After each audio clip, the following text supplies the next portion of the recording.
Hey, what's good, self-direct investors? I hope you're all doing great, and I want to welcome you back to my channel. If you're new here, my name is Jordan. I'm the mind behind Make More Capital, and today we're coming at you with a midweek update based on what we've seen this week in cannabis. So before we jump in, if you enjoy this video or you learned something, please just leave a like on it, as it really helps out my channel. And then, of course, if you want to learn how to take advantage of this generational investment opportunity, subscribe below so you don't miss any future videos.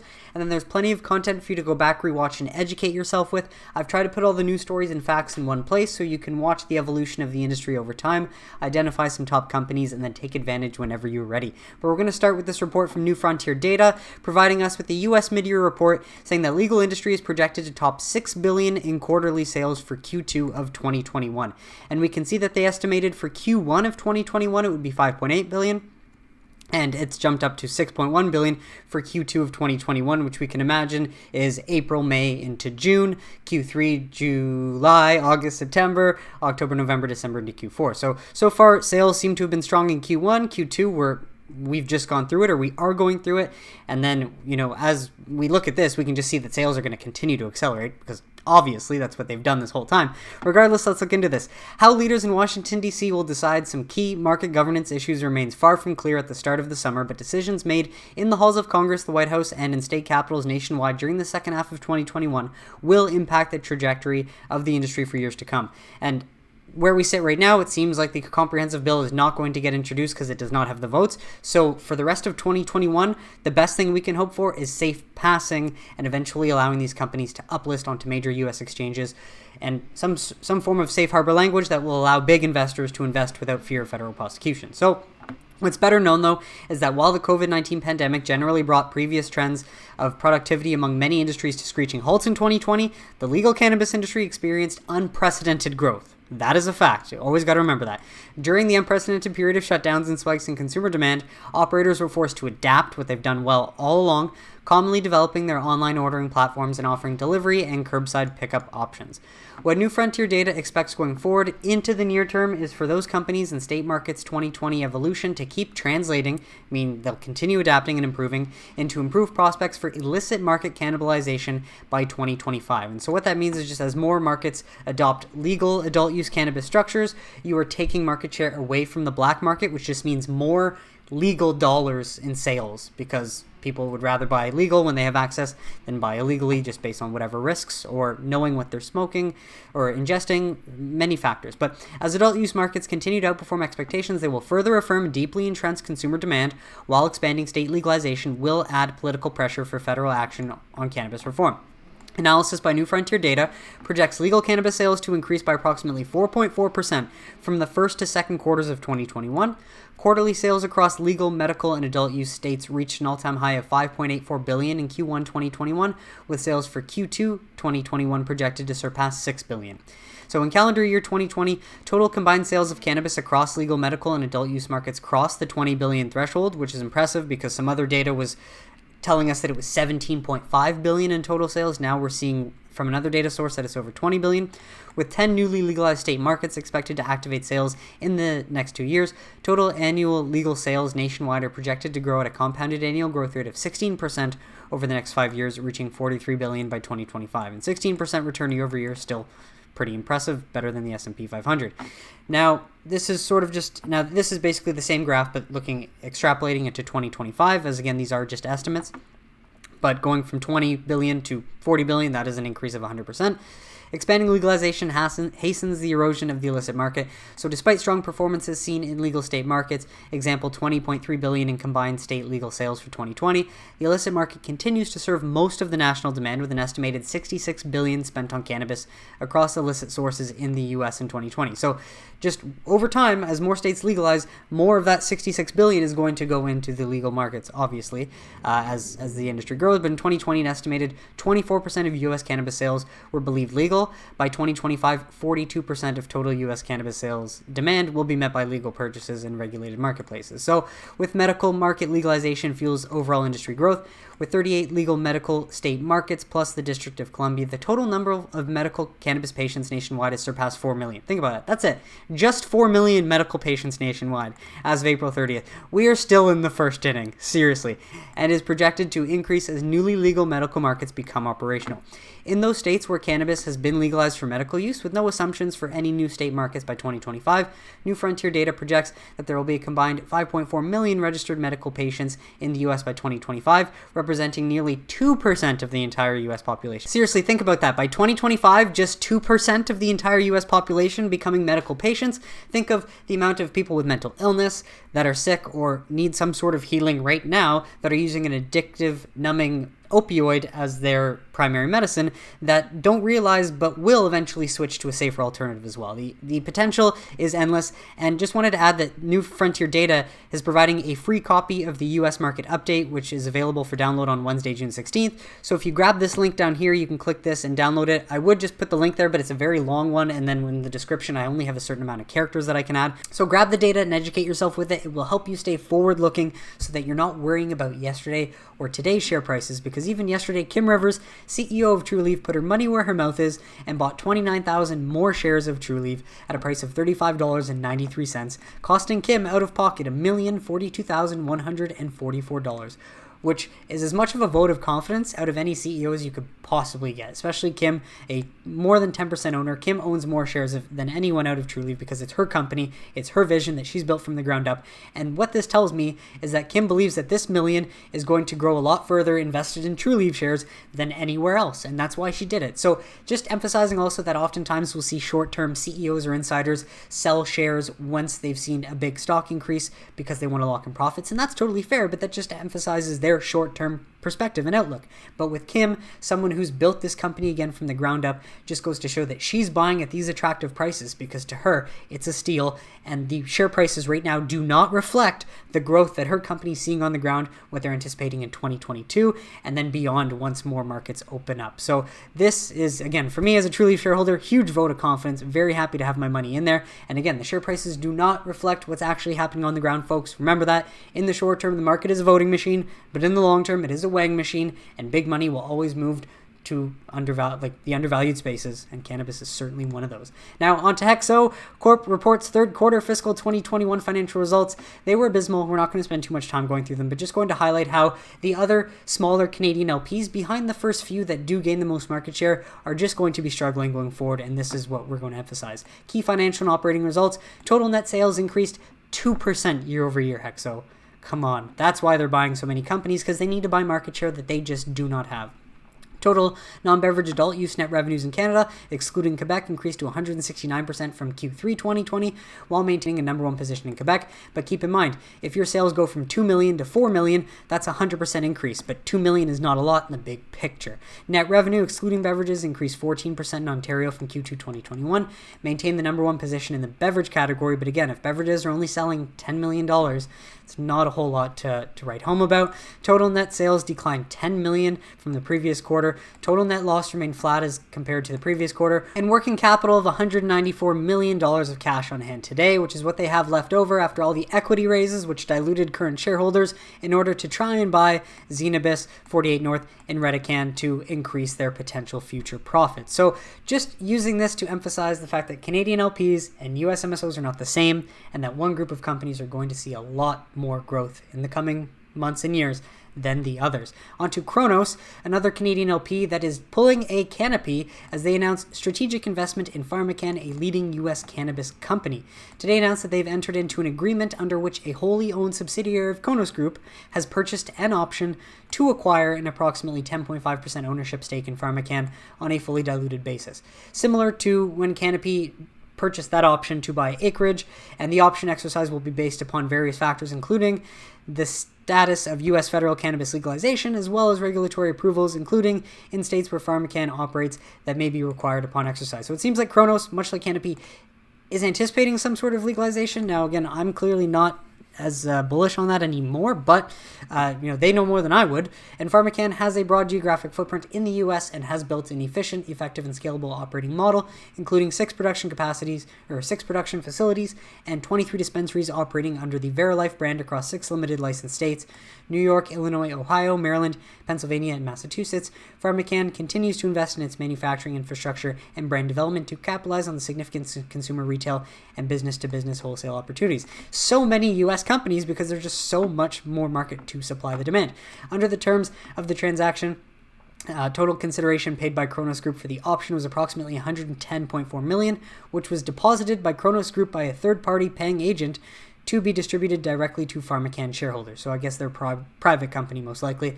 The option is subject to certain anti-dilution and other adjustments. So interesting enough, Cronos is in some sort of Cronos gets into a similar style partnership with PharmaCann that Canopy has with Acreage. So seems like they're anticipating US legalization still sooner than later. So we're just going to have to wait and see. But I guess these Canadian LPs have to continue to make moves in hopes that these moves that they make will put them in a better position in the future. Now on to this article from Bloomberg. Pro athlete CBD use is coming under scrutiny. Which is great that the owners of the NFL are paying attention, because if you know anything about pro sports like the NFL or the NBA, the league is nothing without the players. So over time, if the players start to change how they deal with pain or recovery, you obviously have to appeal to them, because without the players, you're not making money if you're an owner. But I also want to highlight just here, because they use this tagline, NFL doctor says cannabis may be more risky than something. So I want to provide the context, because this article doesn't. So we're going to go into it. Last week, the league said it wants to see more studies of how cannabis affects fitness. At the moment, there's no scientific evidence that the product works or that they're safe, NFL officials said. Now again, that's likely them just sharing their opinion, not educated on a lot of the actual facts and the science. Additionally, elite professionals aren't your average jock. A lot of money is at stake, and the NFL wants to know exactly how cannabis will affect their performance. Because again, at the end of the day, NFL owners, yes, they only care about money. Now, interestingly enough, Kevin Hill, a doctor who co-chairs a committee on pain management for the NFL and its Players Association, sounded a note of caution. There is a growing body of evidence that suggests it's a little bit more risky than people think, Hill said. He cited concerns about the purity and potency of cannabis products. Well, legalize and regulate, you won't have that problem, as well as potential interactions with other drugs that players take. There's also concern that the high doses of cannabis products needed to treat pain can cause liver damage. So he highlights this, and again, we got to think of this as the view of Kevin Hill. He's a doctor, so he's trained in opioid medication likely, and he also co-chairs a committee on pain management. So he's working with the NFL and trying to bridge the gap between players and owners. So his role is very specific in this, and this is all he says. But let's actually get into the science. CBD and liver damage. How does it affect liver functions? Well, as the use of CBD is booming across the US, people have become more aware of its health benefits as well as potential risks associated with the consumption of CBD products. One recent study has sparked concerns among CBD users when it comes to liver function. While the study did show that extremely large amounts of CBD can damage the liver, the news coverage that warned about the potential risk of taking CBD failed to put the study into context, much like that article as well. So if you read that article, you can come away with it believing one thing as fact when there's just more to the story. Goes without saying that CBD, like any supplement or medication, does have side effects, including dose-dependent danger to liver health. Just like if you drink too much alcohol, it's going to have damage to your liver. Too much coffee, it could have damages to something else. Just too much of anything will cause that. So, however, while users using the peak-tested dosages should have their liver enzymes checked, and any NFL or elite athlete is going to have the resources to get their enzymes checked if they need be. That's no concern. The vast majority of people can safely use CBD without worrying about a negative impact on their liver function. In this article, we'll explain the context of the said study and provide evidence supporting the health benefits of regular doses of CBD for liver health. So if you want to learn more about that study and that said example, you can read. And this article was last updated January 4th, 2021, so I found this other WebMD article relating to the same study, saying there's also some indication that CBD might harm the liver. About 10% of people taking CBD in studies had increases in liver enzymes, which would indicate possible liver damage, Welty said. But keep in mind, 10% is very different than 40% or 60% or 70%, for example. And then another interesting finding here, CBD is kind of a tricky drug because it's not very well absorbed orally, Welty explained. Less than 20% of the drug is absorbed orally. So if you're eating it of any kind, that means the CBD has to be converted into oil first, and less than 20% of the drug is absorbed orally. If it isn't made in the right way, you may not be getting much of the drug into your systemic circulation. Interesting, right? Now this is where I need to bring my experience into this, because one of the companies I'm invested in, Tetra Biopharma, actually did a study last year, and the company study suggested that inhalation of CBD is actually safer than ingestion, because inhalation has no correlation to increased liver enzymes. So interestingly enough, and counterintuitive to what we believe, eating would be healthier than potentially exposing smoke to our lungs. Tetra Biopharma's results relate to other findings that high doses of CBD can cause toxicity in the liver when ingested, though, not inhaled. How interesting, right? Now, results from the recent study conducted by Tetra Biopharma, and again, I do own shares in Tetra Biopharma. This is not investment advice. Do your own research. Again, I'm just trying to connect dots, and this is one of the reasons why I'm invested in the company. Cast further doubt on the notion that ingesting cannabis is healthier than inhaling it. The data demonstrates that the degradation of CBD during inhalation of its cannabis-derived medication leads to low amounts of major CBD metabolites, which are known to cause liver damage, and faster degradation than ingestion, the drug developer said in a statement on Thursday. Tetra's QIXLEEF is a first-generation therapeutic for treating uncontrolled pain in advanced cancer patients. Trials for the treatment have been underway at a research facility in Arizona with licensing from the U.S. Drug Enforcement Agency and approval from the U.S. Food and Drug Administration. Defining THC and CBD metabolites in human plasma is a critical step for the U.S. Food and Drug Administration and Health Canada to characterize the safety profile of the drug product in patients consuming cannabis, Tetra says, And so the results from a tablet study from last year further validate Tetra's route of administration for COMS and QIXLEEF, inhalation, as potentially being safer than other oral cannabinoid-derived therapies. And when we refer to other oral cannabinoid-derived therapies, they're referring to the only FDA-approved prescription drug known as Epidiolex, created by a company called GW Pharmaceutical, which was bought by another big pharma company called Jazz Pharmaceuticals. But regardless, they have the only FDA-approved CBD-based drug, and it apparently was that drug that was used to find that high doses of CBD can cause liver damage or the organ to swell to abnormal sizes. However, those results show that even doses above 50 milligrams per kilogram of body weight wouldn't cause problems in a single administration, but becomes toxic if repeated over time. But so basically, all Tetra's saying is that, hey, we want to do the same thing that Epidiolex is doing. However, with our study and with our research, we found that inhaling is actually safer and does nothing to increasing liver enzymes. And what's cool on top of that is that Tetra Biopharma has announced that they started their revolutionary clinical trial to evaluate cannabis pain for the management of breakthrough cancer pain. This trial will evaluate the effect of our inhaled proprietary drug formulation, QIXLEEF, against immediate release oral morphine sulfate on onset of pain relief in people living with cancer. So hopefully we'll find positive results to this soon, as this was May 6th and we're now in the third week of June. And so all that to say, if you were nervous about ingesting CBD because it could increase your liver enzymes, turns out a new company has innovated a new drug that is inhaled instead of ingested, and their data and evidence so far has proven that there is no damage to liver or any other organs through inhalation, and it appears to be safer. So this is great news in terms of CBD. But does Kevin Hill know this? Of course not. Is it his job to know that? No. It's his job to make decisions for the NFL based on health. So it's just very easy for him to say something like, oh yeah, but cannabis may be more risky than some think, as opposed to actually going in there and looking for the results himself. Now, regardless, the percentage of people who use cannabis-related products for athletics is still fairly small, about 8% of current annual consumers, according to Cannabis Statistics Tracker New Frontier data, but it will certainly grow if the NFL concludes that it's good enough for elite athletes. Yeah. Well, at the same time, I just find it interesting that people want to wait on what the NFL has to say about something as opposed to just making their own decision based on their own judgment or their own ability to go find the data themselves. It's hilarious because sports have become the new god now that, people have sort of boycotted religion. I just find that super interesting and mind-blowing. But last thing I wanted to highlight on here, while the World Anti-Doping Agency now allows CBD, but not THC, the psychoactive ingredient in cannabis, the NCAA still bans all cannabinoids broadly. It says cannabis may impair performance, citing the potential for memory impairment, decreased judgment, and reduced coordination. Now, just got to highlight that they say cannabis may impair performance and citing the potential, because the U.S. has funded countless studies over the last century, and they have not found any conclusive evidence for any of this to be true, which is why the NFL still sticks to the old propagandist sort of viewpoint, but all they say is it may impair performance, citing potential for memory impairment. And hey, no doubt, maybe if you smoke cannabis with a lot of THC, you might have short-term memory in that, period of time, but the next day it's not like you're going to forget your name or how to take a shower.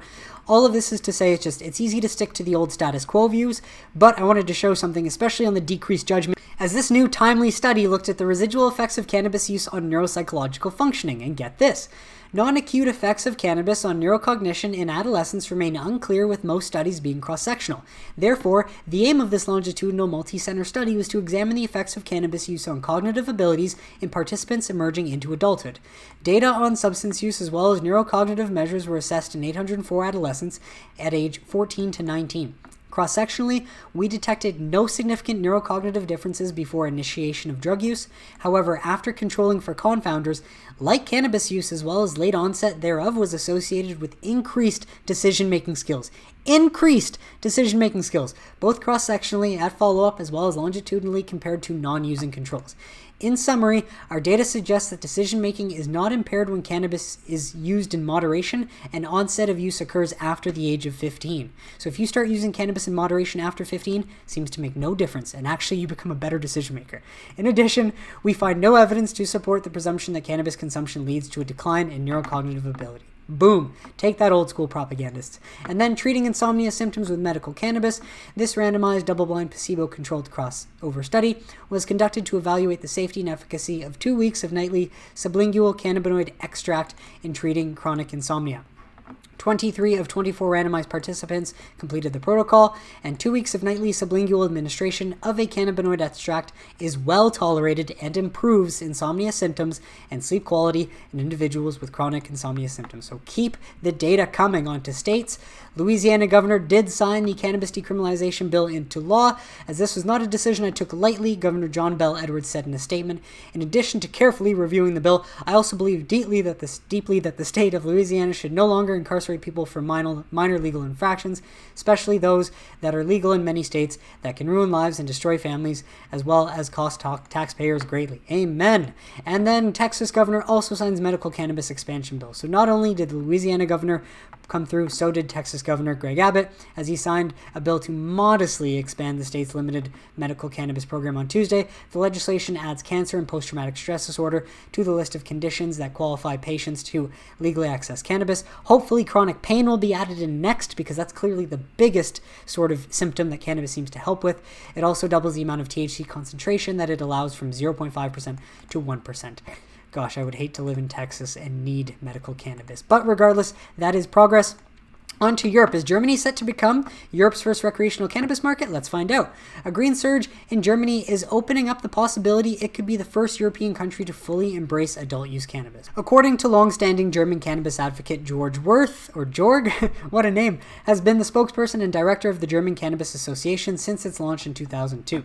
Now, there is momentum building behind cannabis, according to him, as at the time the Greens were the only party in favor of legalization and polling on 7%, but for most of this year the Greens have polled between 20 and 25%. The majority of political parties now favor some sort of cannabis liberalization. Mr. Wirth said, "We've had 16 years of the CDU, Christian Democrats, and there has been no progress on adult use. While we have had medical cannabis, and there is now a big majority in the Bundestag for recreational cannabis reform. After the elections, most of the parties will want legalization. Only the Christian Democrats and AfD still want prohibition. All of the others want some form of legislation, or with the Social Democrats, a legal trial period in some cities and decriminalization." So, according to George, there is a real push on cannabis reform. It is a public issue that is now to the fore and engages many people. We have big movement and momentum behind us. Now, that is great to hear, but at the same time, last year in 2020, the government did strike down and reject a bill to legalize a controlled adult use cannabis market. So, obviously, the odds of any of sort of this change actually happening sooner than later are slimmer than we'd like, but the Green Party says it will introduce a law that enables the legal and controlled distribution of cannabis in licensed specialty shops. So at least at this point in time, it's great to see that they have gone from 7% to polling up to 25% now, because in the future, what they believe, private adults should be allowed to purchase and own up to 30 grams of cannabis or 3 plants for their own use. But what's interesting to take away from this, PharmaCann has approached the Green Party for some comments and is awaiting a response, as the election in Germany takes place September 26th. So this is a big deal because elections are heading up. So whichever new party ends up getting in, if Angela Merkel's party ends up getting voted out, could have a big impact on getting this going sooner than later. But I don't think Germany is going to be first, because political parties in Portugal propose adult use cannabis legalization bills in parliament, which is huge as momentum towards adult use legalization is gathering pace across Europe. I think they need to get medical down first, but regardless, this is great news.